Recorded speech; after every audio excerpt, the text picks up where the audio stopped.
Goeiedag, ek groet jou in die kosbare naam van Jesus Christus.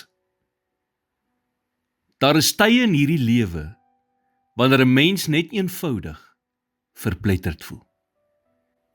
Wanneer dit voel asof jy jouself onder in 'n put bevind. En soms maak daardie put waarin jy jouself bevind, dit moeilik om enige goeie dinge in jou lewe raak te sien. Miskien het jy daar gekom uit diep hartseer. Hartseer wat jou hele wêreld geskit het. Miskien het jy daar gekom uit verslawing en die skaamte wat daarmee gepaard gaan. Miskien het jy daar gekom as gevolg van die diepste verwerping wat jy nog ooit in jou lewe ervaar het. Miskien het jy in daardie put beland omdat die hoeveelheid kere wat jy misluk het, dit laat lyk het asof jy nooit weer bo sal uitkom nie. Daar is egter 'n uitweg, want God help ons. Geen put waarin ons onsself kan bevind, is die einde van die storie wat hy vir ons geskryf het nie.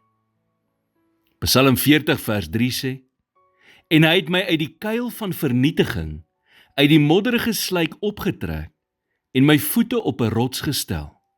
Hy het my gange vasgemaak. Die psalmdigter sê God het hom uitgetrek uit die put van vernietiging, hom uit slijmerige modder uitgehaal en hom weer op vaste grond laat loop. God kan dieselfde vandag vir jou doen. Jy moet net jou hand vir hom gee. Dit beteken nie dat dit maklik en vinnig gaan wees nie, maar is beslis die moeite werd.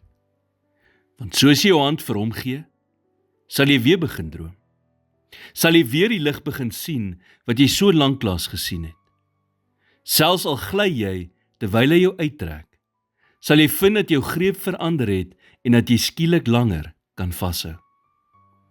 Jy sal sien dat jy nie meer dieselfde is as wat jy was toe jy onder op die bodem van die put was nie.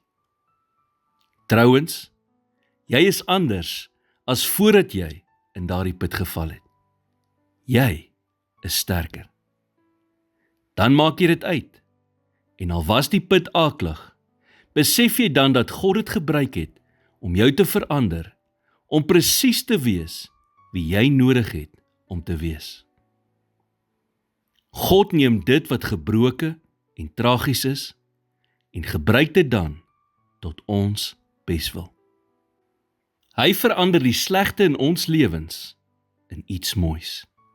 En jou lewe vandag is geen uitsondering nie.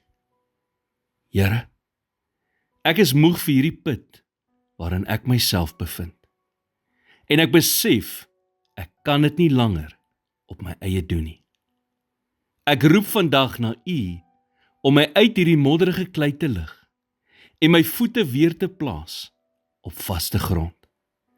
Ek verwerp enige vorm van vrees, selfbejammering en bitterheid. Dankie dat U my gebed hoor. In Jesus naam, amen.